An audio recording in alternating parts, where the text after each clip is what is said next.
السلام علیکم ورحمۃ اللہ وبرکاتہ، نحمدہ ونصلی علی رسولہ الکریم، اما بعد فاعوذ باللہ من الشیطان الرجیم، بسم اللہ الرحمن الرحیم، رب اشرح لی صدری ویسر لی امری واحلل عقدۃ من لسانی یفقہوا قولی۔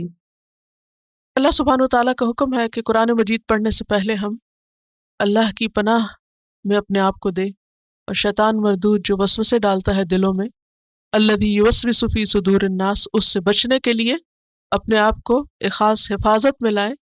اعوذ باللہ من الشیطان الرجیم پڑھے تو سب سے پہلے ہم اس کا ترجمہ دیکھتے ہیں۔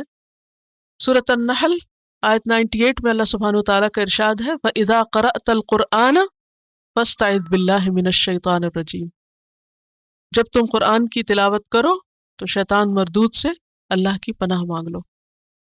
پھر اسی طرح قرآن مجید پڑھنے کا ادب یہ ہے کہ اس سے پہلے بسم اللہ الرحمن الرحیم کو بھی پڑھا جائے، کیونکہ ہمیں کیا حکم ہے کہ ہر کام کا آغاز ہمیں بسم اللہ سے کرنا چاہیے۔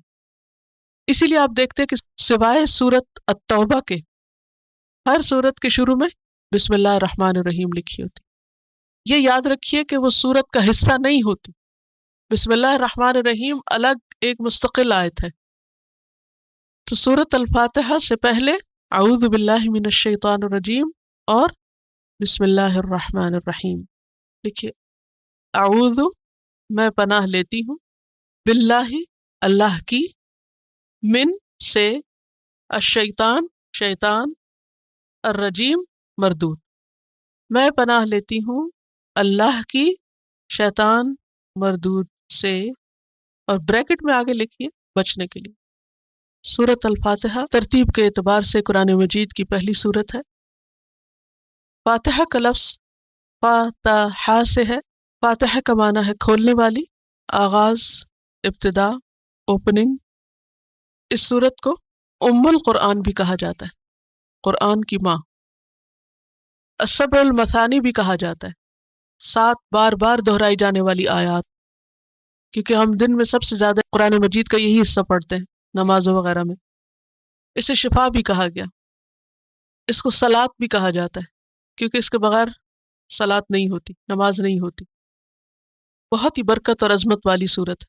حدیث میں آتا ہے عن ابن عباس قال بینما رسول اللہ صلی اللہ علیہ وسلم وعنده جبریل علیہ السلام اذ سمع نقیزا فوقه فرفع جبریل علیہ السلام بصره الى السماء فقال هذا باب قد فتح من السماء ما فتح قط، قال فنزل منه ملك فأتى النبي صلى الله عليه وسلم فقال ابشر بنورين اوتیتهما لم يؤتهما نبي قبلك، فاتحة الكتاب وخواتيم سورة البقرة، لم تقرأ حرفا منهما الا اعطيته۔ حضرت عبداللہ بن عباس رضی اللہ عنہ سے روایت ہے، رسول اللہ صلی اللہ علیہ وسلم بیٹھے ہوئے تھے اور آپ کے پاس جبریل بیٹھے تھے۔ اتنے میں جبریل علیہ السلام نے آسمان کے اوپر دروازہ کھلنے کی آواز سنی، تو انہوں نے اپنی آنکھ اوپر اٹھا کر دیکھا، پھر کہا یہ آسمان کا وہ دروازہ ہے جو کبھی نہیں کھلا تھا۔ پھر اس میں سے ایک فرشتہ اترا اور رسول اللہ صلی اللہ علیہ وسلم کے پاس آیا اور کہا مبارک ہو، آپ کو 2 نور وہ عطا ہوئے جو آپ سے پہلے کسی نبی کو نہیں دیے گئے۔ اور جبریل نے یہ بھی بتایا کہ یہ فرشتہ اس سے پہلے کبھی زمین پر نہیں آیا، اور وہ کیا خوشخبری لے کر آیا تھا کہ ایک یہ سورۃ الفاتحہ جو آپ کو ملی، یہ آپ سے پہلے کسی اور کو نہیں ملی، اور دوسرا سورۃ البقرہ کی آخری 2 آیات۔ اور یہ خوشخبری بھی دی کہ جو ان کو پڑھ کر دعا کرے اس کی دعا قبول ہوتی ہے۔ لہٰذا جو سورت اس وقت آپ پڑھنے جا رہے ہیں، یہ سورت قرآن مجید کی انتہائی اہم سورت ہے، بہت ہی مبارک سورت ہے، وہ عطا ہوئے۔ سورت فاتحہ کا ایک تو مشہور نام ہے جو ہم سب کو معلوم ہے، الفاتحہ، سورت الفاتحہ، لیکن اس کے علاوہ بھی اس کے کچھ نام ہیں۔ ان میں سے ایک نام ام القرآن، سورت الشفا، الصلاۃ، ویسے تو اور بھی ہیں لیکن ضرورت نہیں، اتنا ہی کافی ہے۔ بتانے کا مقصد یہ تھا کہ اس سورت کی اہمیت کتنی زیادہ ہے، کب کس کے زیادہ نام رکھے جاتے ہیں، جب اس سے زیادہ پیار ہو۔ آپ نے بھی تجربہ کیا ہوگا مجھے یاد ہے کہ میں اپنے بچوں کو ہر تھوڑے عرصے بعد ایک نئے نام سے پکارتی تو ان کا اصلی نام تو وہی رہتا تھا، لیکن ہر تھوڑے دن کے بعد جو ان کی عادتیں بدلتی، جب بچے گرو کرتے نا تو نئی نئی شرارتیں کرتے، تو جو ان کی نئی شرارت آتی تو میں ایک نیا نام رکھ دیتی ان کا. تو اس سے مجھے احساس ہوا کہ یہ بھی ایک محبت کی علامت ہوتی ہے. تو سورۃ الفاتحہ کی جو عظمت ہے اور جو اس کا مقام ہے اور مرتبہ ہے، اس کی بنا پر اس کے سب سے زیادہ نام ہے دوسری صورتوں کے مقابلے میں، یہ صرف اس کی اہمیت کی وجہ سے. ٹھیک ہے. تو سورۃ الفاتحہ کتاب اللہ کی سب سے عظیم ترین صورت ہے، اور اس کی عظمت کی ایک وجہ یہ بھی ہے کہ اسے نماز میں پڑھنا فرض قرار دیا گیا ہے. اس کے بغیر نماز ہوتی نہیں. اگر کوئی شخص ساری نماز پڑھ لے لیکن سورۃ الفاتحہ نہ پڑھے تو اس کی نماز ہی نہیں، اس کو دوبارہ پڑھنی ہوگی. تو یہ نماز میں بھی ریڑھ کی ہڈی کی طرح، جیسے اگر انسان کی جو بیک بون ہے اگر اس کو کچھ ہو جائے تو انسان نہ کھڑا ہو سکتا نہ بیٹھ سکتا ہے، بالکل پیرالائز ہو جاتا ہے. تو اسی طرح ایسی نماز جس میں سورۃ الفاتحہ نہ ہو، وہ نماز کیسی؟ جیسے پڑھی نہیں، جیسے ہے ہی نہیں. اور اس کو السبع المثانی بھی کہا جاتا ہے، اور السبع المثانی کا مطلب ہے بار بار دہرائی جانے والی آیات. کتنی دفعہ دہراتے ہیں ہم ان آیات کو؟ دن میں کتنی دفعہ پڑھتے ہیں سورۃ فاتحہ؟ کتنی دفعہ پڑھتے ہیں؟ 17 تو فرض ہیں، اور فجر کی 2 سنتیں بھی بہت ہی اہم ہیں. نبی صلی اللہ علیہ وسلم نہ ان کو کبھی سفر میں چھوڑتے تھے، نہ کبھی گھر میں، نہ بیماری میں، کسی حال میں فجر کی 2 سنتیں نہیں چھوڑتے تھے. تو 17 میں 2 اور ایڈ کر لیں تو کتنا ہو گیا؟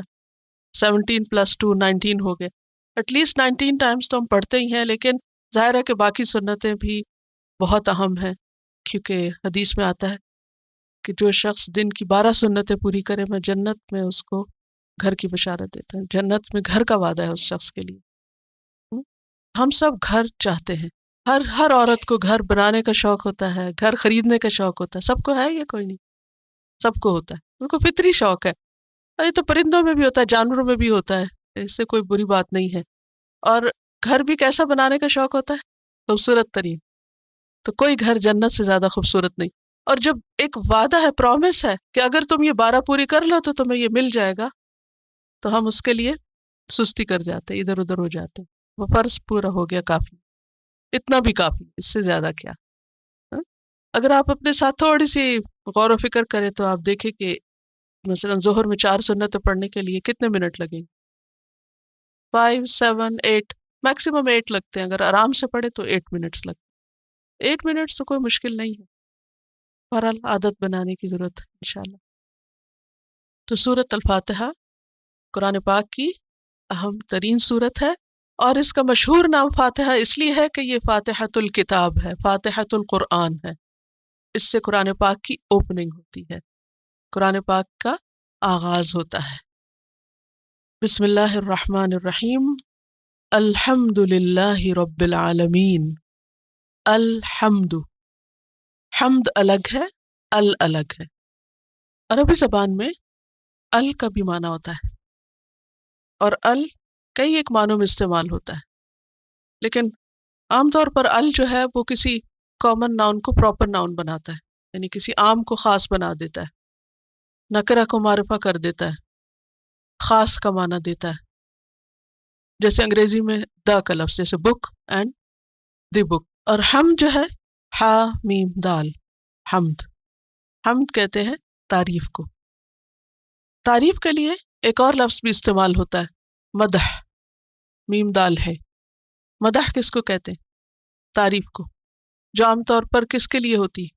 مخلوق کے لیے ہوتی ہے. حمد اللہ کے لیے ہوتی ہے، لیکن مدح مخلوق کے لیے ہوتی ہے. عموماً لوگ بادشاہوں کی تعریف میں قصیدے لکھتے تھے، ہاں؟ تو دونوں میں تھوڑا فرق ہے.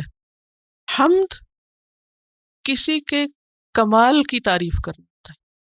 حمد صرف اس کے لیے ہوتی ہے جس میں پرفیکشن ہوتی، اور پرفیکشن صرف اور صرف اللہ کے لیے. اس لیے الحمد بھی کس کے لیے ہے؟ اللہ کے لیے. اور پرفیکشن کے ساتھ یہ کہ اس تعریف میں محبت اور تعظیم بھی ہوتی ہے. محبت کا معنی کیا ہے؟ لو اینڈ تعظیم، رسپیکٹ، کسی کو بڑا سمجھنا. تو حمد کا کیا معنی ہوا؟ تعریف کس پر؟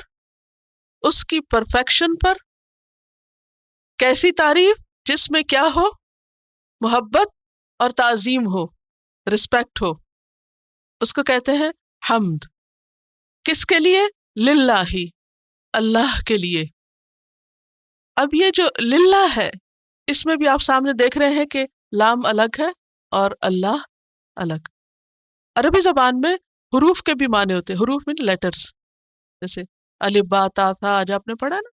تو سب کے تو نہیں، لیکن بہت سارے جو لیٹرز ہیں ان کے بھی معنی ہوتے ہیں. تو لام کا مطلب ہے کے لیے، فور. اللہ ہی اللہ. اللہ کا لفظ جو ہے یہ الہ سے ہے، اور الہ کہتے ہیں معبود کو، جس کی عبادت کی جائے. ویسے الہ کا معنی ہوتا ہے عربی میں حیران کر دینا، اور مألوہ وہ چیز جس پر انسان حیران ہو جائے، جس میں عقل گم ہو جائے. اللہ سبحانہ و تعالی ایسا معبود ہے کہ جس کو ہم نہ دیکھ سکتے ہیں، لیکن اس نے اتنا کچھ بنا رکھا ہے، اس کی اتنی زیادہ کریشن ہر طرف پھیلی ہوئی ہے کہ جس کو دیکھ دیکھ کر ہماری عقل گم ہو جاتی. پہلے آپ لفظ سمجھ لیں، پھر حیران پریشان ہوں گے. اس سے پھر الہ کا مطلب سمجھ آتا ہے کہ واقعی وہی معبود ہے، وہی حمد کے قابل ہے. تو الحمد للہ، ساری حمد، خاص حمد، تعریف صرف اللہ کے لیے ہے. اس کا کیا مطلب ہے؟ کسی اور کے لیے ہمیں تعریف نہیں کرنی چاہیے، کسی کی تعریف نہیں کرنی چاہیے. تعریف کرنا منع ہے. آپ کو اپنے بچے کی تعریف نہیں کرنی چاہیے. ہاں؟ ہم تو یہ کہہ رہے ہیں ساری تعریف اللہ کے لیے اور خاص تعریف اللہ کے لیے، اور ابھی ہم کہہ رہے ہیں کہ پتہ نہیں بچوں کی تعریف کرنی چاہیے نہیں، یا کسی کی بھی خوبی کی تعریف کرنی چاہیے نہیں، یا اللہ کے سوا کسی اور میں کوئی خوبی ہے بھی یا نہیں. فرق کیا ہے؟ What's the difference? اللہ کی ذات کیسی ہے؟ پرفیکٹ. لہذا اس کی تعریف بھی کیسی؟ پرفیکٹ. اللہ کی باقی مخلوق میں بھی خوبیاں ہیں. ایک پھول کو دیکھ کے اس کی تعریف کریں گے یا نہیں؟ آسمان کا اچھا رنگ دیکھ کے تعریف کریں گے یا نہیں؟ کسی انسان کو دیکھ کے، کسی بچے کو دیکھ، ہم دن میں پتہ نہیں کتنی دفعہ تعریف کرتے ہو. تعریف کرنا اسلام میں منع نہیں ہے، لیکن مخلوق کی تعریف ویسی نہیں جیسی اللہ کی تعریف. مخلوق کی تعریف بعض اوقات صرف ایک وقتی جذبے کے تحت بھی ہوتی ہے، حقیقی نہیں ہوتی. بعض لوگ تو جھوٹ بھی شامل کر لیتے ہیں تعریف. بٹرنگ کرنا، چاپلوسی کرنا، خوشامد کرنا، یہ سارے لفظ کہاں سے آئے؟ ان کی کوئی حقیقت ہے نا؟ ہاں؟ یہ سب بندوں کے لیے اور دنیا کی چیزوں کے لیے تو ہو سکتا ہے، مگر اللہ کے لیے ایسی کوئی چیز نہیں. وہاں کیا ہے؟ حمد. اور حمد کیسی تعریف ہوتی ہے؟ جو کسی کی پرفیکشن پر ہو اور اس میں محبت اور تعظیم ہو، کوئی جھوٹ نہ ہو، کوئی مبالغہ آرائی نہ ہو. دنیا میں ایگزیجریشن بھی ہوتی ہے نا، بعض اوقات کوئی اتنا قابل نہیں ہوتا لیکن ہم ضرورت سے زیادہ اس کی تعریف کر دیتے ہیں، حالانکہ وہ اس کے قابل ہی نہیں ہے. ہاں؟ ایسا ہوتا ہے نا. لیکن اللہ کی تعریف ان سب سے مختلف ہے.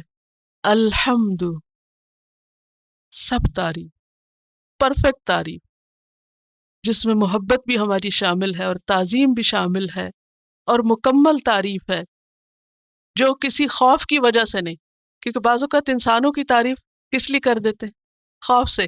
مثلا اگر آپ کو پتہ چلے کوئی آپ کو مارے گا، یا جیسے بچہ، بعض اوقات بچوں کی میں اس لیے زیادہ باتیں کر رہی ہوں کیونکہ آپ خواتین ہیں زیادہ تر، یا گھر میں اگر آپ بڑی بہن بھی ہے تو ہو سکتا ہے چھوٹے بہن بھائی ہوں یا بچے ہوں. بچے سب کو پیارے لگتے ہیں، اس لیے وہ ہر ایک کو سمجھ آنے والی بات ہے. اچھا، بعض اوقات ایسا ہوتا ہے کہ آپ کو ڈر ہوتا ہے کہ بچے نے کوئی غلط چیز اٹھا لی اور وہ پھینکنے لگا ہے، تو آپ اس کو روکنے کے لیے کیا کرتے ہیں؟ کتنے اچھے ہو تم تو کبھی ایسے نہیں کرو گے. لیکن اس وقت آپ ڈر کے مارے اس کی تعریف کر رہے ہیں تاکہ آپ اس کے شر سے بچ سکیں. اللہ کی تعریف ایسے نہیں ہوتی، کیونکہ اللہ تو الرحمن الرحیم ہے.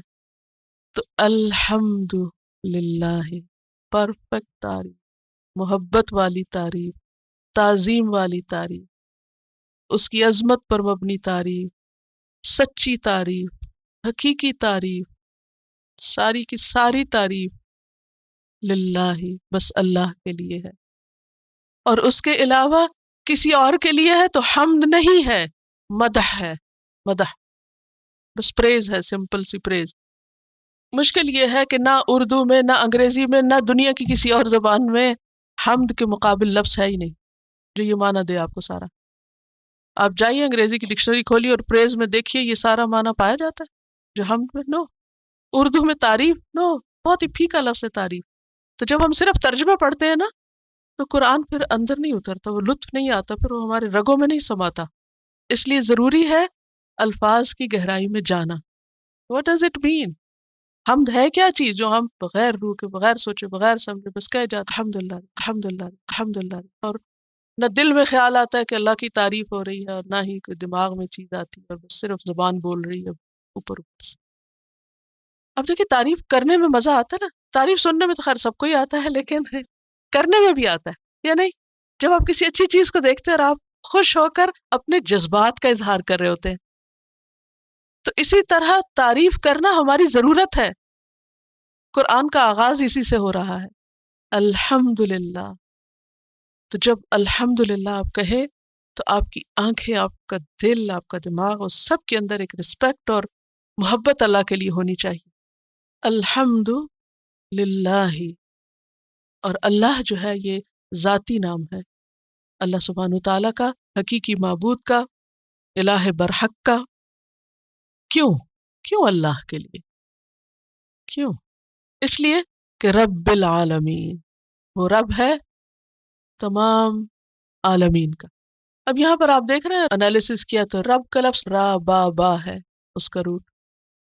تو رب یا ربو کا معنی ہوتا ہے تدریجاً نشو نما کرنا، گریجولی اینڈ سلولی کسی چیز کو پروان چڑھانا۔ اس کی مثال ہے جیسے ایک بیج سے درخت کا بننا، کتنا ٹائم لگتا ہے؟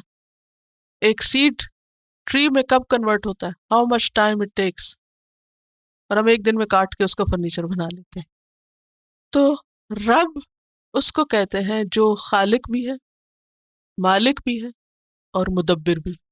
رب کو عربی میں 3 چیزوں سے ٹرانسلیٹ کیا جاتا ہے۔ وہ تو پہلے جو میں نے معنی بتایا نا وہ ڈکشنری میننگ ہے، لفظی معنی ہے رب یا ربو کا، لیکن رب کا لفظ جب اللہ کے لیے استعمال ہوتا ہے تو اس کا کیا مطلب ہے؟ خالق، مالک، مدبر۔ بس یہ 3 لفظ آپ نے رٹ لینے ہیں کیونکہ یہ بار بار آئیں گے آگے بھی، بار بار پوچھوں گی کیا معنی ہے رب کا، پھر آپ بھولے گا نہیں۔ خالق کا کیا مطلب ہوتا ہے؟ پیدا کرنے والا۔ مالک، اون کرنا، کسی چیز پر پورا اختیار رکھنا، اس پر قابو پانا۔ اس کتاب کی میں مالک ہوں، آپ لیں تو صحیح، یعنی میرا اس پر اختیار ہے، میں چاہے تو اس پر رنگ رنگ سے لکھوں، جو مرضی کروں۔ تو خالق جو کریٹ کرتا ہے، بناتا ہے، مالک جو پھر اس کو اون بھی کرتا ہے، اور مدبر جو پلان کرتا ہے، پلانر سارے امور کا۔ اللہ نے کائنات کو پیدا بھی کیا اور اون بھی کرتا ہے، اور ان سب کو چلا بھی رہا ہے، اس کی تدبیر بھی وہ کرتا ہے، اوپر سے نیچے تک، آسمان سے زمین، زمین سے آسمان تک، ہر چیز کی تدبیر وہ کرتا ہے، چاہے بارش برسنی ہے یا نہیں، یا ہوائیں دائیں کو چلیں گی بائیں کو چلیں گی، کیا ہوگا کیا نہیں، سب اسی کی پلاننگ ہے، میری اور آپ کی نہیں، نہ کسی اور انسان کی۔ لوگ ہمیں ویدر فور کاسٹ تو بتا سکتے ہیں مگر اس ویدر کو تبدیل نہیں کر سکتے۔ اگر کوئی مصیبت سر پہ آ رہی ہو، سیلاب آ رہا ہو، تو اس کا کوئی علاج نہیں ہے ان کے پاس۔ ربا یا ربو، ربن کا معنی ہوتا ہے آہستہ آہستہ کسی چیز کو پروان چڑھانا، لیکن رب کا لفظ جب اللہ کے لیے استعمال ہوتا ہے تو معنی ہوتا ہے خالق، مالک اور مدبر۔ رب صرف وہی ہے، اللہ ہی ہے، اللہ ربنا، کیونکہ کوئی اور انسان ہمارا خالق نہیں، نہ وہ ہمیں اون کرتا ہے۔ اب لوگوں کا حال کیا ہوتا ہے، تھوڑا سا ہم پر احسان کر لیں تو ہم کو اون کرنے لگے کہ ہمیں ہر کام کی انہی کی مرضی سے کرنا چاہیے۔ نہیں، ہمیں ہر کام صرف اللہ ہی کی مرضی سے کرے، کیونکہ وہی بس ہم کو اون کرتا ہے۔ رب عربی زبان میں عورت کے لیے ربۃ البیت کا لفظ آتا ہے، ربۃ البیت، یعنی عام انسانوں کے لیے بھی یہ لفظ عربی زبان میں پہلے سے استعمال ہو رہا تھا۔ عورت کو ربۃ البیت کیوں کہتے ہیں؟ کیونکہ مینیجر ہے گھر کی، تو وہ اس کے لفظی معنوں میں ہے، اور اس کی مینجمنٹ ناقص ہے، جبکہ رب کی مینجمنٹ جو ہے اور اس کی پلاننگ اور اس کی کریشن جو ہے وہ ان لمیٹڈ ہے۔ دیکھیے ہمارا حال کیا ہے، ایک گھر کو چلانا ہے مشکل. ایک دن سب ٹھیک کر کے رات کو ہر چیز اپنی جگہ پہ رکھ کے سوتے ہیں سب ٹھیک ہوگی، سویرے اٹھتے ہیں پھر وہی حال ہوتا ہے. جتنا مرضی پلان کر لیں، جتنی چاہے گھرداری سیکھ لیں، جتنا چاہے وقت لگا لیں، کچھ نہ کچھ گڑبڑ رہتی ہے، کچھ نہ کچھ چھوٹ ہی جاتا ہے، سارے ٹاسک پورے نہیں ہو پاتے. لیکن اس کے مقابلے میں اللہ سبحانہ تعالیٰ کے لیے جب رب کا لفظ استعمال ہوتا ہے تو آپ دیکھیے کہ وہ سورج کو اپنے وقت پر نکالتا. ہم خود نکلنے میں لیٹ ہو جاتے ہیں، بچوں کو بھیجنے میں لیٹ ہو جاتے ہیں، لیکن اللہ سبحانہ تعالیٰ وقت پر سورج نکالتا، وقت پر غروب ہوتا ہے. ہر چیز اپنی اپنی جگہ پہ چل رہی ہے، اسی کے حکم کے مطابق چل رہی ہے. اور جتنا کچھ اس نے پیدا کیا ہے، عام طور پر یہ ہوتا ہے نا گھر میں اگر ذرا مہمان آ جائیں اور زیادہ برتن نکل جائیں تو پھر دیکھیں عالم کیا ہوتا ہے کہ ان سب کو واپس رکھنے میں ایک مصیبت آئی ہوئی ہوتی. لیکن اللہ تعالیٰ کی کریشن، میں یہ کمپیریزن اس لیے گھر کا کریں کیونکہ آپ لوگ گھر چلاتے ہیں، اور یا اگر گھر نہیں آپ میں سے کوئی چلاتا ہے تو کوئی بزنس چلاتا ہے یا کوئی آفس یا اپنے ورک پلیس یا کسی بھی چیز جہاں بھی آپ کو مینجمنٹ کا کام کرتے ہیں وہاں اس کی مثال کو آپ سامنے رکھیے. اور دوسری طرف اللہ سبحانہ تعالیٰ کی پوری یونیورس کو پھر آپ کمپیئر کر لیجئے، اپنے گھر کو دیکھ لیجئے اور اس کے سامان کو اور جو کچھ اس میں آپ نے رکھا ہوا ہے، اور اللہ سبحانہ تعالیٰ کی پوری کائنات کو. جو بڑے سے بڑا بزنس مین کسی کا بھی سوچ لیجئے دنیا میں اگر کوئی ہے جس کو آپ مجھ سے زیادہ جانتے ہوں گے کہ اس کا بزنس ہم کتنے امپریس ہوتے ہیں، اتنا بڑا بزنس بلینز کا. اور عام طور پر لوگ مثال دیتے ہیں اس بل گیٹ، بتاتے رہتے ہیں کہ اب اتنا ہو گیا اس کے پاس اور اتنا، اور ایسے مینج کرتا ہے اور معلوم نہیں کیا کیا.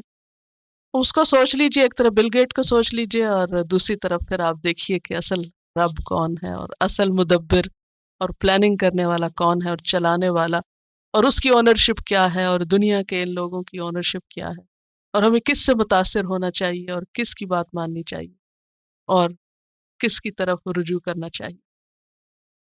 تو رب العالمین وہ صرف رب کسی خاص جگہ کا نہیں، کسی ایک ملک کا نہیں، کسی ایک انسان کا نہیں، کسی ایک قبیلے نسل کا نہیں، بلکہ العالمین. اور العالمین، عالمین کیا ہوتا ہے؟ عالمین یہ العالم کی جمع ہے، اور اس کا جو بیسک سٹرکچر ہے وہ عین لام میم ہے، روٹ اس کا عین لام میم ہے، اور اسی سے لفظ علم بنتا ہے. اور علم کہتے ہیں نشانی کو، علم نشانی کو کہتے ہیں، اور عالم اسی سے نکلا ہے. ہر وہ مخلوق جو اللہ کے وجود اور اس کی معرفت کی طرف ہماری رہنمائی کرے. عالم کیا چیز ہے؟ ہر وہ چیز، اللہ کی ہر وہ کریشن، چاہے وہ ہمارا سیل ہی کیوں نہیں، چھوٹے سے چھوٹی چیز، یا کوئی سورج کو لے لیجیے، درخت کو لے لیجیے، آسمان کو لے لیجیے، اللہ کی کریشن کی ہر چیز کیا ہے؟ علم، جس سے ہمیں کیا پتہ چلتا ہے؟ کریٹر کا پتہ چلتا ہے. تو علم نشانی جو ہمیں کریٹر کی طرف رہنمائی کرے، اس کی پہچان کرائے. تو اللہ کے سوا باقی ساری چیزیں کیا ہے؟ عالم ہے. کریٹر ایک ہے اور باقی ساری اس کی کریشن ہے. تو اس کی کریشن میں سے جو بھی کوئی چیز ہم کو نظر آتی ہے جس سے ہمیں اس کی پہچان ہوتی ہے یا جو ہمیں اس کی طرف لے جاتی ہے، ویسے تو ہر چیز ہی لے جاتی ہے، الگ بات ہم کو نظر نہ آئے، ہاں؟ تو وہ سب کیا ہے؟ عالم ہے. سمجھ آئی کیا ہے عالم؟ عالم کا، چلیے عالمین کا سنگولر کیا ہے؟ عالم. عالم کا روٹ کیا ہے؟ عین لام میم. عین لام میم سے علم بنتا ہے. علم کس کو کہتے ہیں؟ نشانی. آپ نے اردو میں بھی علم کا لفظ جھنڈے کے لیے سنا ہوگا. سوال ہوتا ہے وہ کس لیے ہوتا ہے؟ جھنڈا کیوں اٹھاتے ہیں لوگ؟ نشانی. بس اب یاد رہے گا آپ کو. تو علم، عالم، نشانیاں جس سے کیا پتا چلے؟ خالق کا پتا چلے. ہم؟ اور مراد اس سے کیا ہے؟ ساری کریشن. تو رب العالمین وہ جو خالق ہے ساری یونیورس کا، اس سب کو اون بھی کرتا ہے اور پھر ان سب کی پلاننگ بھی اس کو چلا بھی رہا ہے. اب آپ دیکھیے، میرا سوال آپ سے یہ ہے کہ اللہ کی تعریف کیوں کی جائے؟ الحمدللہ کیوں؟ اس لیے کہ وہ رب العالمین، ہر چیز کو اس نے پیدا کیا، کسی اور نے کیا ہو؟ آپ کہیں گے نہیں میں نے بھی فلاں چیز بنائی ہے، فلاں چیز لکھا ہے، میں کھانا بنا سکتی ہوں، میں کپڑا سی سکتی ہوں، فلاں بہت کریٹو ہے. یہ کتنا زیادہ استعمال ہوتا ہے. شی از ویری کریٹو، روز نئی نئی چیزیں بناتی. She is creative in making food, creative writing, creative پتہ نہیں کیا کچھ. تو انسان بھی کریٹو ہو سکتا ہے، کریٹو ہو سکتا ہے، مگر ناقص ہے. اس کی کریشن میں نقص ہے، اس کی کریشن اوریجنل نہیں ہے. ہم عموماً کریٹو چیز کہتے ہیں جو اوریجنل ہو، حالانکہ اوریجنل کچھ بھی نہیں. اگر کسی نے کوئی نئی ریسیپی ایجاد کر لی تو وہ جو انگریڈینٹس ہیں وہ کہاں سے آئیں؟ وہ تو اس نے خود نہیں اگائے یا بنائے، وہ تو ریڈی میڈ ہی لی ہے نا چیزیں. تو صرف کسی چیز کو نئے طریقے سے مکس کرنے کا نام کریٹیوٹی ہو گیا، یا کوئی ایک نیا اچھوتا خیال لے آنے کا نام کریٹیوٹی ہے؟ نہیں. اصل کریٹر وہ ہے جو اوریجنیٹر بھی ہے، اور کریٹر وہ ہوتا ہے جو کچھ نہ سے کچھ بنائے. کچھ چیزوں سے کچھ اور بنا لینا یہ کریٹو ہونا نہیں ہے. میری بات سمجھ میں آ رہی؟ دنیا میں جتنے بھی کریٹر ہیں وہ دراصل اللہ کی کریشن کو اسمبل کر رہے ہیں. بس ان کو نیا نیا شکل دیتے، بس شیپ دیتے رہتے ہیں، اسمبل کرتے رہتے ہیں، کچھ سے کچھ ملاتے، کبھی ادھر ملا دیتے، پھر ان کو ادھر کہیں اور ملا دیتے، پھر کچھ اور بنا لیتے ہیں. بس یہ کچھ کر رہے ہیں. یہ کریٹر ہونا نہیں ہے، اور یہ کریٹو ہونا ایکچولی نہیں ہے. تو سب تعریف اللہ کے لیے، کیونکہ وہ رب العالمین ہے، ہر چیز اسی نے بنائی ہے، اس لیے سب سے زیادہ تعریف اسی کی. اس سے ایک بات یہ پتہ چلتی ہے کہ اللہ کے علاوہ جو بھی ہے، چاہے وہ پیغمبر ہیں، چاہے فرشتے ہیں، چاہے اولیاء اللہ ہیں، وہ سب بھی اللہ ہی کے بنائے ہوئے. وہ اللہ کے شریک نہیں ہیں، اللہ کے مقابل نہیں ہیں، اور اللہ کے محتاج ہیں. یا ایھا الناس انتم الفقراء الی اللہ، اے لوگو تم سب اللہ کے محتاج ہو. تو الحمدللہ رب العالمین، سب تعریف اللہ کے لیے ہے جو رب ہے تمام جہانوں کا. اور رب ہونے کے باوجود وہ کیا ہے؟ الرحمن الرحیم. الرحمن، اس میں بھی آپ دیکھیے ال آ رہا ہے اور رحمان آ رہا ہے. تو ال کا کیا مطلب ہوتا ہے؟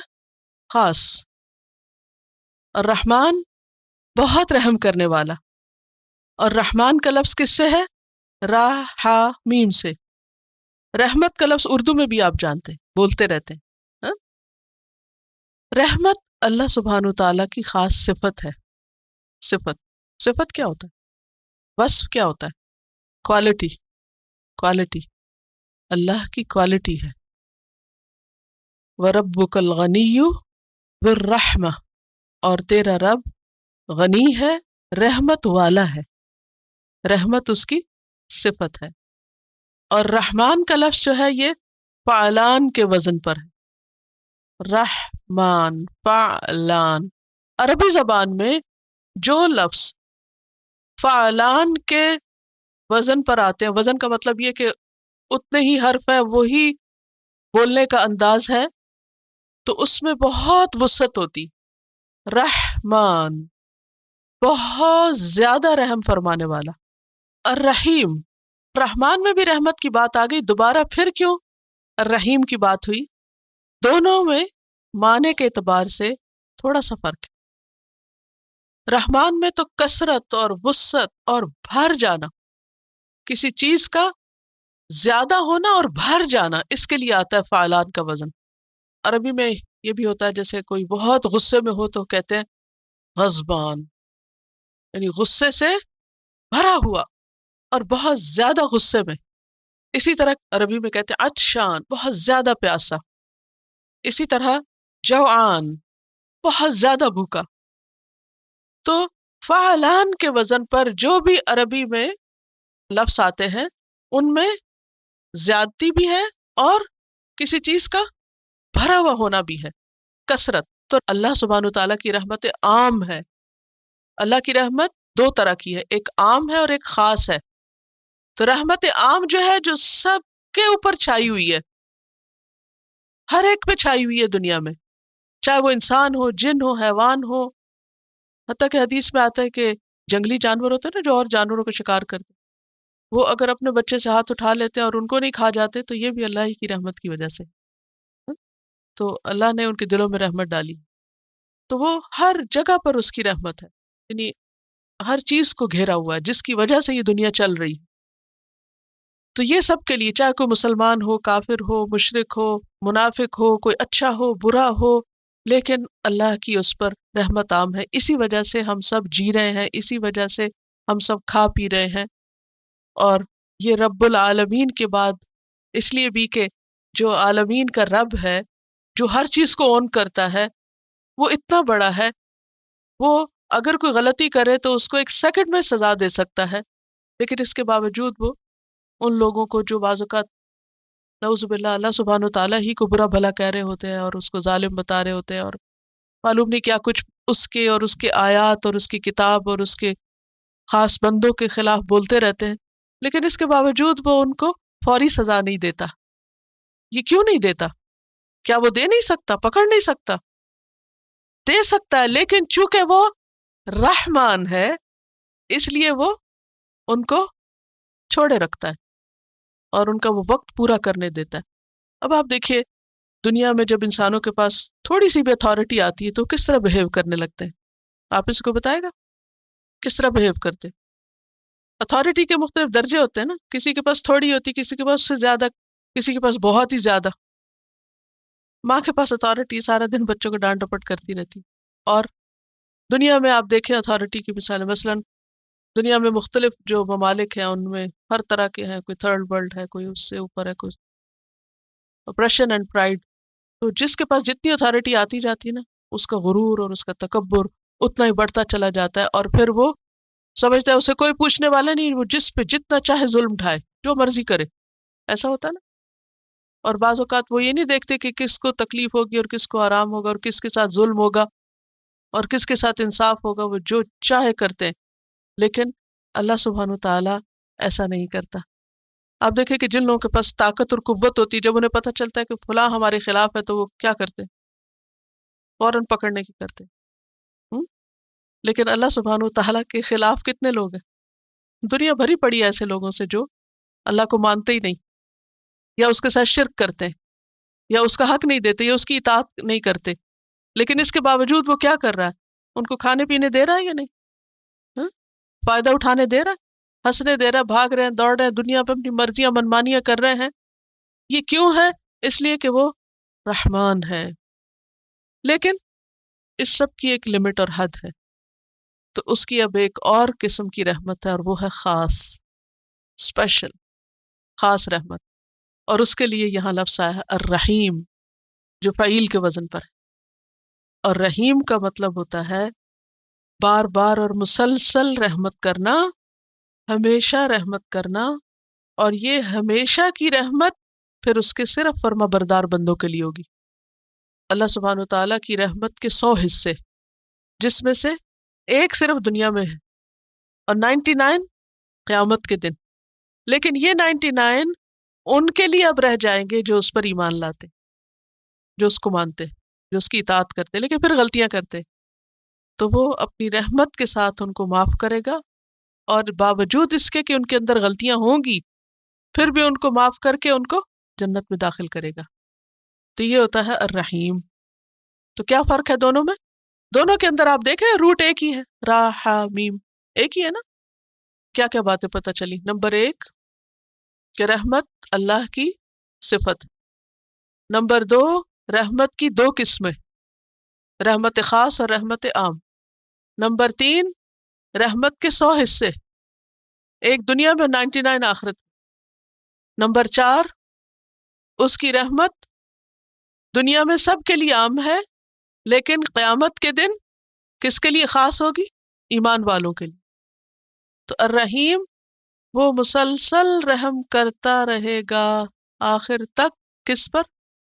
ایمان والوں پر۔ اللہ کی تعریف کیوں؟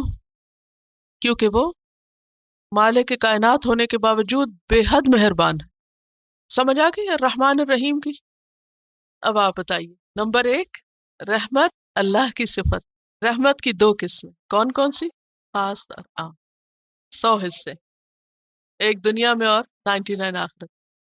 پھر دنیا میں اس کی رحمت سب کے لیے، فعیل کے وزن پر، فاعین یا لام فعیل، جیسے کریم. آئی نو کہ اٹس قبل از وقت اور ٹو ارلی کہ اس طرح کی باتیں میں آپ سے کروں، لیکن بات یہ ہے کہ اس کے بغیر پھر وہ غور و فکر ہو نہیں سکتا. اور اتنے لفظ آپ کو آتے بھی ہیں، مثلا کریم آتا ہے، سب کو معلوم ہے نا کریم لفظ. عظیم، کوئی اور لفظ بتائیے فعیل کے وزن پر. آپ پڑھتے ہیں شاعری؟ اوکے. شعر جب پڑھتے ہیں تو اس کے آخر میں کیا ہوتا ہے؟ رائم ہوتی ہے نا، وزن ہوتا ہے نا، وزن. بس وہی وزن ہے یہ شعر کا وزن. شعر کب بنتا ہے؟ جب اس کے آخری لفظ ایک جیسے ہوتے ہیں. لیکن اردو میں آپ دیکھیے وہ بس ایسے تکہ بندی سے ایک ایک جیسے لفظ لگا لیتے ہیں، ان کے میننگ میں وہ سملیرٹی نہیں ہوتی. عربی میں جب وزن آتا ہے تو میننگ کی سملیرٹی بھی آتی ہے. اب اس میں آپ دیکھیے کہ جیسے رحیم کی طرح اگر عظیم ہے، کریم ہے، حکیم ہے، عزیز ہے، لطیف ہے، کتنی صفات ہے اللہ سبحانہ و تعالیٰ کی، وہ سب اسی کے اوپر ہے. اور جب اس وزن پہ کوئی چیز آتی ہے تو اس میں تسلسل کا معنی آ جاتا ہے، ہمیشہ مسلسل. لطف آتا ہے یا نہیں ایسے پڑھنے میں؟ اب جیسے اللہ کی صفت کریم ہے، کرم کرنے والا ہے، یہ نہیں ایک دفعہ کیا اور پھر بھول گئے. کیا ہے اس میں؟ تسلسل. کسی چیز میں ہمیشگی ہونا اچھی بات ہے یا نہیں؟ اچھی بات ہے نا. مثلا انسانوں کے اندر صفات ہوتی ہیں، انسانوں کی کوالٹیز ہوتی ہیں.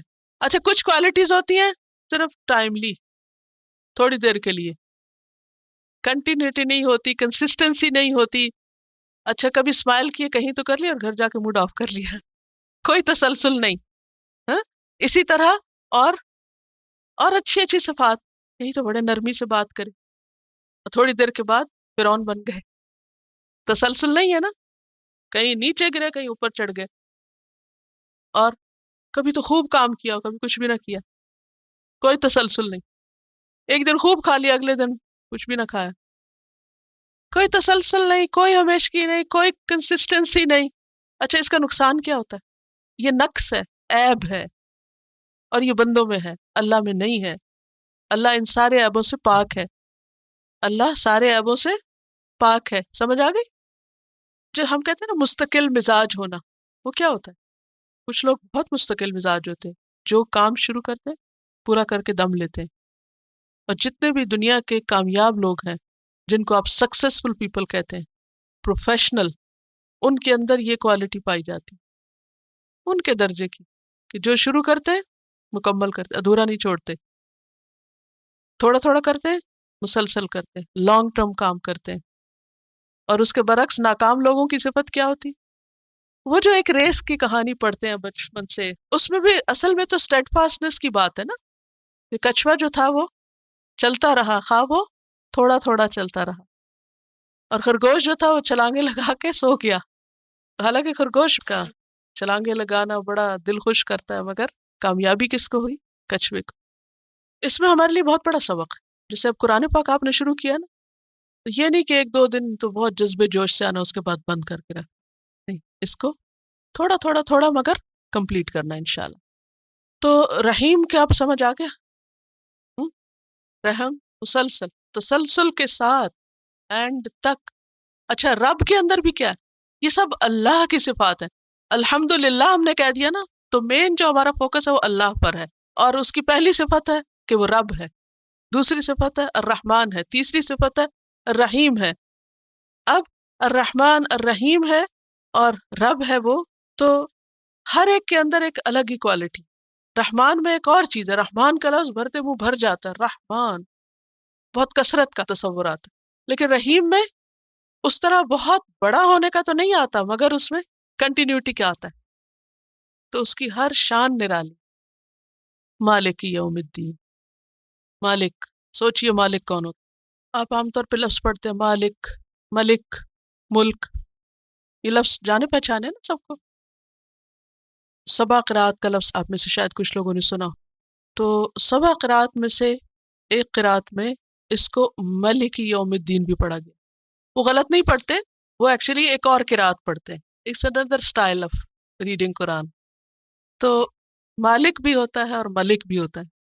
ہے صفت اللہ کی، لیکن تھوڑا سا بیچ میں فرق۔ مالک کا لفظ جو ہے میم لام کاف سے ہے، ملک۔ ملک کس کو کہتے ہیں؟ ملک کنٹری کے لیے آتا ہے، حکومت کے لیے بھی آتا ہے۔ ملوکیت کبھی سنا لفظ؟ خلافت اور ملوکیت نظام حکومت ہے، ملک ہوتا ہے، کنگ ہوتا ہے۔ تو ملک کا یملک کا معنی ہوتا ہے کسی چیز پہ قابو پانا۔ تو جو ملک ہوتا ہے، بادشاہ ہوتا ہے، وہ کیا کرتا ہے؟ بعض اوقات قابو ہوتا ہے اس کا اور بعض اوقات نہیں ہوتا۔ تو جو مالک ہوتا ہے پورا اختیار اور اتھارٹی رکھتا ہے، کامل طور پر، مکمل طور پر اس کی اتھارٹی ہوتی، اونز، اختیار بھی ہوتا ہے اس کا۔ لیکن ملک جو ہے اس میں اونرشپ تو ہوتی ہے مگر اختیار ضروری نہیں۔ مالک میں اونرشپ بھی ہے اور اختیار بھی ہے، اتھارٹی بھی ہے، لیکن ملک میں اونرشپ تو ہے لیکن اتھارٹی نہیں۔ فرق کیا ہے؟ کوئی شخص کسی گھر کا مالک ہے تو کیا ہوتا ہے اس کے پاس؟ میں اس کی مالک ہوں، اس پین کی۔ جب مالک ہوں تو میں اس کو اون بھی کرتی ہوں اور میرا اس پہ اختیار بھی ہے۔ کیا اختیار ہے؟ چاہوں تو لکھوں، چاہوں تو بند کر دوں، چاہوں تو پھینک دوں، چاہے تو کسی کو تحفے میں دے، جو مرضی کروں، یہ اختیار ہے۔ مالک، مالک کون ہوتا ہے؟ جو مالک بھی ہوتا ہے، اون بھی کرتا ہے اور اتھارٹی بھی رکھتا ہے۔ لیکن ملک صرف اون کرتا ہے، اتھارٹی ہو بھی سکتی ہے اور اتھارٹی نہیں بھی۔ اب آپ دیکھیں کہ بہت سے ممالک ایسے ہیں اب بھی کہ جن میں ڈیموکریسی کے علاوہ وہاں پر کنگ یا کوئین کا وجود بھی ہوتا ہے۔ اب کیا کوئین مالک ہوتی؟ ملکہ ہوتی، ٹھیک ہے، مالک نہیں، ملکہ۔ ہر چیز پر اس کا اختیار نہیں، اس کی مرضی نہیں، ہر چیز پر اس کی اتھارٹی نہیں، حالانکہ اس کو ایک سپریم پوزیشن حاصل ہے۔ تو اللہ سبحانہ وتعالیٰ کے لیے جب مالک اور ملک دونوں لفظ استعمال ہوتے ہیں تو اس میں بات یہ ہے کہ مالک کے اندر اگرچہ اختیار اور ملکیت دونوں ہیں، مگر جو ملک کے اندر وہ ایک گلیمر ہے وہ مالک میں نہیں ہے۔ مثلا مالک، ایک قلم کا مالک بھی مالک کہلا سکتا ہے، اللہ سبحانہ وتعالیٰ تو پھر ہر چیز کا مالک ہے۔ لیکن ملک جو ہے، بھلے اس کے ہاتھ میں کچھ بھی نہ ہو مگر جو ٹائٹل ہے ملک، اس کی اپنی ایک خوبصورتی ہے۔ تو اللہ سبحانہ وتعالیٰ کے لیے مالک اور ملک دونوں ہی بولے جاتے ہیں۔ لیکن یہاں دنیا کی ملکیت کی بات نہیں ہو رہی، یہاں مالک یوم الدین، یوم الدین سے مراد قیامت کا دن ہے۔ یوم عربی میں کہتے ہیں دن کو، اور عربی کا دن کب شروع ہوتا ہے؟ جب چاند نظر آتا ہے، ایک دن کے مغرب سے اگلے دن کی مغرب تک، جب آپ روزہ رکھتے ہیں اور جب آپ عید کے لیے چاند دیکھتے ہیں، تو یہ دن ہوتا ہے۔ باقی ہم لوگوں کا عام طور پر دن کیا ہوتا ہے؟ سورج نکلنے سے دن شروع ہوتا ہے۔ اور یہاں پر لفظ آیا ہے الدین۔ الدین کا لفظ جو ہے یہ دانا یدین سے ہے، جس کا معنی ہوتا ہے بدلہ دینا۔ دین کا لفظ آپ نے پڑھا؟ دین کس کو کہتے ہیں؟ قرض کو، اور قرض چکانا ہی ہوتا ہے۔ قرض اپنا پیسہ نہیں ہوتا، کیا کرنا ہوتا ہے؟ واپس کرنا ہوتا ہے نا، ٹھیک۔ تو دانا یدین دین کہتے ہیں عربی میں بدلہ دینا، کسی عمل کی جزا یا سزا دینے کو۔ دین کا لفظ جو ہے عربی میں جزا اور عمل دونوں کے لیے استعمال ہوتا ہے۔ اور جزا کس چیز کی ہوتی ہے؟ سزا یا جزا کس چیز کی ہوتی ہے؟ عمل کی، ٹھیک ہے۔ تو دین عمل کا نام بھی ہے اور بدلے کا نام بھی ہے۔ یہ جو دین اسلام ہے یہ کس چیز کا نام ہے؟ عمل کا نام ہے۔ مسلمان ہونا نام کا نہیں ہے، کچھ کرنے کا نام مسلمان ہونا ہے۔ سمجھ آ رہی ہے؟ نہیں آ رہی؟ مشکل لگ رہی؟ عربی زبان جو ہے اس کو کہتے ہیں لغت الازداد۔ یہ خوبی صرف عربی میں ہے کہ اسی لفظ کے اندر اپوزٹ میننگ بھی آتا ہے، لیکن کانٹیکسٹ سے پتہ چل جاتا ہے کہ کیا استعمال اس کی ڈیپتھ کے لیے۔ مثلا شراء کا لفظ عربی زبان میں خریدنے اور بیچنے دونوں کے لیے آتا ہے۔ ظن کا لفظ گمان اور یقین دونوں کے لیے آتا ہے۔ کہاں کیا آتا ہے کانٹیکسٹ سے فوراً پتہ چل جاتا ہے۔ ایک طرف عربی زبان میں وسعت بہت ہے اور دوسری طرف ایک ہی لفظ کے اندر دو اپوزٹ میننگ بھی آتے ہیں۔ تو دین کا لفظ عمل اور جزا دونوں کے لیے آتا ہے۔ اب آپ دیکھیے کہ یہاں پر کہا جا رہا ہے مالک یوم الدین، وہ بدلے کے دن کا مالک ہے، اور بدلے کا دن کون سا ہے؟ قیامت۔ اس کا مطلب ہے وہ عمل کا دن نہیں ہے، کلیئر؟ اس دن جو لوگ سزا پائیں گے وہ روئیں گے پیٹیں گے اور کہیں گے یا اللہ ایک دفعہ واپس بھیج ہم، آج ہم کو سمجھ آ گئی اب ہم کچھ کریں گے، ہم سے بتایا جائے گا بس اب تو واپس جا ہی نہیں سکتے۔ میں بہت چھوٹی تھی جب مجھے اس بات کا پتہ چلا، اور میں آپ سے بھی یہ کہوں گی کہ بچوں کو کبھی بچہ نہ سمجھے، ان کے ساتھ شیئر کرتے رہیں، جو بھی آپ سیکھیں ان کے ساتھ باتیں کیا کریں۔ بہت چھوٹی تھی تو میرے والد نے مجھے بتایا کہ وقت نہ ضائع کیا کرو نا، وقت استعمال کیا کرو، کیونکہ دنیا میں تو ہم ایک ایک لمحے میں جو کریں گے وہ سب جمع ہوتا جائے گا اور کل اس کا ریوارڈ ہمیں ملے گا، لیکن کل اگر تم کہو گی کہ میں اب کچھ کروں تو پھر کچھ بھی نہیں کر سکتے۔ تو قبر میں جب انسان جاتا ہے تو 1000 سال بھی رہے تو چاہے 1000 دفعہ روز سبحان اللہ کہے تب بھی اس کو کوئی فائدہ نہیں، کچھ بھی نہیں ملے گا۔ تو یہی کرنا ہے، تو یہ وقت بہت قیمتی۔ اور پھر وہ واقعہ بھی بتایا کہ کس طرح جہنم والے روئیں گے چلائیں گے اور کہیں گے کہ یا اللہ ہمیں واپس بھیج، ہم کریں۔ تو میں نے کہا اللہ تعالیٰ ایک دفعہ تو واپس کر دینا، شاید وہ بدل جائے۔ میں بہت دیر سوچتی رہی، پھر واپس نہیں جا سکے، واپس نہیں، واپس نہیں، واپس نہیں، یہ چیز چپک گئی میرے دماغ کہ واپس نہیں، عمل نہیں، وہاں کام نہیں کر سکتے، صرف بدلہ ہے، جو آج کر رہے ہیں بس وہی ملے گا کل۔ لہٰذا ہمیں آج کام کرنا ہے۔ تو دین کا ایک معنی کیا ہے؟ عمل۔ اگر دین کو ہم دنیا کے سینس میں لیں تو مطلب کیا ہے؟ ہمیں کیا کرنا ہے؟ عمل کرنا ہے، کام کرنا ہے، کام کام کام، اور کل بدلہ بدلہ بدلہ۔ دوسرا معنی ہے دین بدلہ، تو قیامت کا دن یوم الدین ملا کے پڑھیے، ٹھیک ہے؟ تو یہاں پر کانٹیکس میں کیا پتہ چل رہا ہے کہ یوم الدین سے مراد عمل کا دن نہیں ہے۔ کون سا دن ہے؟ بدلے کا دن ہے، یعنی قیامت کا دن ہے۔ قیامت کے دن صرف بدلہ ہے، یہاں صرف معنی کیا جائے گا بدلے کا، ٹھیک ہے؟ بدلے کا دن، اور بدلے کا دن کون سا ہے؟ قیامت کا دن۔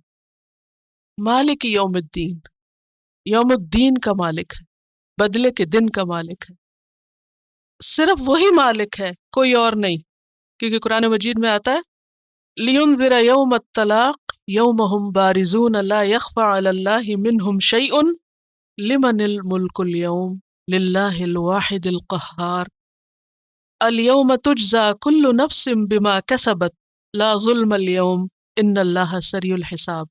سورۃ غافر آیت 15 سے 17 تک، 15 to 17۔ گھر جا کے آیت نکال کے ترجمہ بھی لکھ لیجئے، اب اس وقت لمبا ہو جائے گا۔ سورۃ غافر 15 to 17۔ اب ایک بات اور ہے، سورۃ المؤمن کو غافر بھی بولتے ہیں، تو عربی مصحف میں غافر ملے گا اور اردو مصحف میں المؤمن ملے گا، ٹھیک؟ جیسے سورۃ فاتحہ کے نام ہے نا، ایسے سورتوں کے بھی نام ہے۔ آیت کا مطلب کیا ہے؟ تاکہ وہ خبردار کرے یوم الطلاق یعنی قیامت کے دن سے، یوم ہم بارزون، جس دن وہ بالکل سامنے ہوں گے، لا یخفی علی اللہ منہم شیء، اللہ سے ان کی کوئی چیز چھپی ہوئی نہ ہوگی، یعنی قیامت کے دن ہم سب کس حال میں ہوں گے کہ ہمارا کچھ بھی چھپا ہوا نہ ہوگا۔ اس دن پکارا جائے گا لمن الملک اليوم، آج بادشاہت کس کی ہے، آج مالک کون ہے؟ جواب آئے گا للہ الواحد القہار، صرف اللہ کے لیے جو ایک ہے، زبردست ہے۔ الیوم، آج کے دن، تجزا کل نفس، بدلہ دیا جائے گا ہر نفس کو۔ اب آپ نے جو سوال کیا تھا کہ دین کا معنی ہم یہاں بدلہ کیوں کر رہے ہیں جبکہ عمل بھی معنی ہے، تو اس کی وضاحت ہمیں اس آیت سے ہوتی کہ یہاں دین کا معنی جزا ہے، کیونکہ الیوم، آج کے دن، تجزا کل نفس، ہر نفس کو جزا ملے گی، بما کسبت، جو بھی اس نے کام کیے، لا ظلم اليوم، آج کسی پہ ظلم نہ ہوگا، ان اللہ سریع الحساب، بے شک اللہ جلد لینے والا ہے حساب، حساب بہت جلدی کر لے گا۔ حدیث میں آتا ہے کہ دنیا کے دن کے ظہر کے وقت تک سب انسانوں کا حساب پورا ہو جائے، اتنی تیزی سے حساب ہوگا۔ آج ہمارے تیز سے تیز ترین کمپیوٹر کتنی تیزی سے کیلکولیشنز کرتے ہیں، کچھ بھی نہیں اس کے مقابلے میں جو قیامت کے دن ہر ایک کے زندگی کے ایک ایک لمحے میں جو جو کچھ اس نے کیا سب کی کیلکولیشن ہو جائے گی، ہر چیز کو گن کے رکھ دیا جائے گا، کتنے سچ بولے، کتنے جھوٹ بولے، کتنی خیانت کی، کتنا دھوکہ دیا، کیا کتنی نمازیں پڑھی، کتنی نہیں پڑھی، کتنی کس کوالٹی کی تھی، اتنی تیز سپیڈ سے حساب ہوگا کہ پوری کی پوری مخلوق جو اول سے آخر تک ہے ان سب کا آدھے دن میں اللہ حساب کر کے ختم کر دے گا، اوکے جاؤ جہاں جا۔ اب ہو سکتا ہے آپ سوچے کہ تو 50,000 سال کا ہم نے سوچا تھا، وہ حساب میں 50,000 نہیں لگیں گے، وہ انتظار میں ہوں گے۔ اصل میں وہ مالک ہے، جیسے کسی کے ساتھ چاہے معاملہ کرے، باقی سب مملوک ہیں۔ ہاں ہمیں اچھی امید رکھنی چاہیے کہ مومن بندے کی جو اللہ سے محبت کرتے ہیں ان سے اللہ کی ملاقات پرائیویٹ ہوگی، اللہ تعالیٰ چھپا کے ان سے بات کرے اور انہیں نہیں دیکھنے دے گا کیا بات ہو رہی ہے۔ اور پھر اللہ تعالیٰ فرمائے گا میں نے دنیا میں تجھے ڈھانپا تھا نا، جب اللہ تعالیٰ اس کو کھولے گا اتنا کچھ تو بندہ سمجھے گا میں ہلاک ہونے لگا، میں بچ ہی نہیں سکتا، اتنے گناہ کیے ہیں میں نے۔ تو اس وقت جس کو اللہ معاف کرنا چاہے گا تو اللہ تعالیٰ فرمائے گا میں نے تجھے دنیا میں بھی ڈھانپا تھا، تیرے عیبوں پہ پردہ ڈالا، تجھے یہ غلطی کی تھی نا، یہ بھی کوئی نہ نہیں کرے گا، جو کیا ہوگا سب مان جائیں گے۔ پھر اللہ تعالیٰ کہے گا جاؤ اب بھی ڈھانپتا ہوں، چھپا کے واپس۔ لیکن کسی کے پاس کوئی گارنٹی نہیں، کیونکہ مالک وہ ہے۔ مالک یوم الدین کا مطلب یہ کہ سب اس کے ہاتھ میں۔ اس سے پتہ کیا چلتا ہے کہ ہم سب کو اس کے لیے خالص ہو جانا چاہیے، اس سے دوستی پکی کر لینی چاہیے، تنہائی میں اس سے باتیں کرنی چاہیے، کیونکہ جس سے محبت ہوتی ہے تو کیا دل چاہتا ہے اکیلے میں اس سے بات وسپر کریں۔ جس کو اللہ سے محبت ہوتی ہے اس کا دل نماز میں لگنے لگتا ہے، پھر اکیلے رہنا اس کو اچھا لگنے لگتا ہے، پھر اس کا دل چاہتا ہے میں اکیلے میں اللہ سے باتیں کروں کہ یا اللہ ایک دن قیامت کے دن بھی اسی طرح مجھے تجھ سے اکیلے ملاقات چاہیے، مجھے کسی اور کے ساتھ نہیں مل، مجھے کسی کے سامنے رسوا نہ کرنا۔ ولا تخزنا یوم القیامہ، دعا مانگتے نا اللہ میں دوسروں کے سامنے ہماری بےزتی نہ کرنا، ہم واقعی بہت گناہ گار ہیں، وہاں ہمارا یہ پرچہ نہ کھول کے کسی کو دکھانا۔ اور یہ وہ لوگ ہوں گے جو دنیا میں دوسروں کے عیب ڈھانپتے ہوں گے، چھپاتے ہوں، دوسروں کو بدنام نہیں کرتے۔ تو ہم کو وہ اخلاق اختیار کرنا ہے اور وہ عادتیں یہاں ڈالنی کہ جس کی وجہ سے اللہ تعالیٰ ہم سے محبت کریں، اور ہم جب اللہ سے ملے تو ہم کو چھپا کے بس اسی طرح لپیٹ کے ہماری گندگی بند کر کے اور ہم کو معاف کر دے۔ لیکن کسی اور کے ہاتھ میں اختیار نہیں ہوگا، مالک ہی یوم الدین، وہ خود مالک ہوگا۔ سب بندے وہاں پر بندے ہوں گے۔ حدیث میں آتا ہے کہ لوگ ننگے پاؤں بے لباس اٹھائے جائیں گے، ننگے پاؤں اور بے لباس۔ حضرت عائشہ نے کہا کہ پھر ہمیں شرم نہیں آئے گی، پھر لوگ ہم کو دیکھیں گے؟ اے عائشہ کس کو ہوش، کون کس کو دیکھے؟ کوئی کسی کو نہیں دیکھے۔ اب حشر کا میدان ہے، ذرا سوچئے تھوڑی دیر کے لیے، اور نہ کپڑا ہے جسم پہ اور نہ پاؤں میں کچھ ہے، یہ ہے نا عبد، یہ ہے نا ہم بندے، یہ ہے ہماری حقیقت، یہ ہے ہماری حالت۔ اور اس طرح ہر ایک سامنے اللہ کے آئے گا، کوئی کسی کے پیچھے اوٹ میں چھپ کے۔ دنیا میں تو جب ہم کسی سے بچنا چاہتے ہیں نا تو پیچھے ہو کے نکل جاتے ہیں، وہاں کوئی ایسے نہیں کرتے، کیونکہ ہمارے دنیا میں تو انسانوں سے واسطہ ہے، وہاں اللہ سے واسطہ ہے۔ تو اس سے ہمیں یہ پتہ چلتا ہے کہ دنیا میں جو مالک بنے ہوئے وہاں وہ بھی بندے ہوں گے۔ جیسے ربۃ البیت، گھر کی مالکہ دنیا میں عورت ہوتی ہے، لیکن قیامت کے دن ماں اور بچہ ایک ہی جگہ پر ہوں گے، استاد شاگرد ایک ہی حال میں، سب کے کپڑے اترے ہوئے ہیں، سب کی عزتیں برابر ہیں، بڑے بڑے بادشاہ اور حقیر غلام سب ایک لائن قطار میں۔ صرف عزت اگر کسی کے پاس ہے تو وہ تقوی کی وجہ سے اور اچھے عمل کی وجہ سے ان کو عزت دی جائے گی۔ اور ان کی تفصیل آتی ہے کون کون اللہ کے خاص بندے ہوں گے جو عرش کے سائے تلے ہوں گے اور نور کے ممبروں پر ہوں گے، اور ان کو عزت اور مقام بخشا جائے گا۔ تو بہرحال وہ مالک ہے یوم الدین کا۔ تو اس آیت سے ہمیں یہ پتہ چلتا ہے کہ قیامت کے دن کا حساب برحق ہے۔ دین کا مطلب ہی ہے جزا دینا، بدلہ دینا، یعنی قیامت کے دن آئے گا اس لیے کہ لوگوں کو بدلہ دیا جائے کس چیز کا، جو وہ آج دنیا میں کر رہے ہیں، کیونکہ اللہ نے ہم کو بیکار نہیں پیدا کیا یہاں۔ افحسبتم انما خلقناکم عبثا، کیا تم سمجھتے ہو ہم نے تم کو یہ بیکار پیدا کر دیا؟ وانکم الینا لا ترجعون، اور تم ہماری طرف واپس نہیں لوٹائے جاؤ گے؟ نہیں، ایسا نہیں ہوگا، واپس آؤ گے۔ ہم ہر وقت تو کہتے ہیں انا للہ و انا الیہ راجعون، اس کا کیا مطلب ہے؟ اللہ نے آسمان و زمین کو بیکار نہیں بنایا، کائنات کی کوئی چیز، آسمان و زمین کچھ بھی بیکار نہیں ہے، سب کا ایک مقصد ہے۔ اور سورۃ القیامہ میں اللہ تعالیٰ فرماتے ہیں یحسب الانسان ان یترک سدی، کیا انسان سمجھتا ہے کہ اس کو ایسے ہی چھوڑ دیا جائے گا، بیکار چھوڑ دیا جائے گا، اس کا حساب نہیں لیا جائے گا، پوچھا جائے گا اس سے۔ اور سورۃ انشقاق آیت 6 میں آتا ہے یا ایھا الانسان انک کادح الی ربک کدحا فملاقیہ، اے انسان تو آہستہ آہستہ اپنے رب کی طرف جا رہا ہے، کشاں کشاں، ہر قدم ہمارا کس طرف جا رہا ہے، زندگی کا ہر دن کس طرف جا رہا ہے، اللہ کی طرف۔ فملاقیہ، پھر اس سے ملو گے تم، ملاقات ہونے والی، ہر ایک کو ملاقات کرنا ہے۔ کچھ تو ملاقات کریں گے خوش ہو جائیں گے، اور کچھ ملاقات کریں گے شرمندہ ہوں گے۔ اللہ تعالیٰ کہ اتنا کچھ تجھے دیا تھا، تیرے پاس اتنا وقت نہیں تھا کہ تو میرے سے ملاقات کی تیاری کرتا. مالک یوم الدین. سبحانک اللہم و بحمدک نشہد ان لا الہ الا انت نستغفرک و نتوب الیک. السلام علیکم ورحمۃ اللہ وبرکاتہ.